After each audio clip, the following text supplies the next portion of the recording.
So you saw just a small difference in how button calls.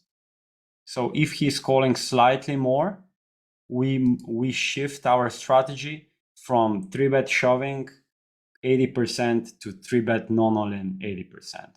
And this, of course, is against the guy who is opening 65% and then not defending well enough. So not defending well enough against 3-bet non-all-in, right? Because against 3-bet non-all-in, when you open 65%, you should up the aggression.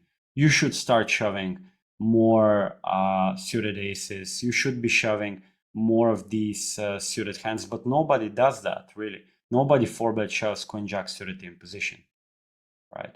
So if you think he's opening a lot and then not 4-bet shoving in position, then your only way to exploit is 3-bet non-all-in.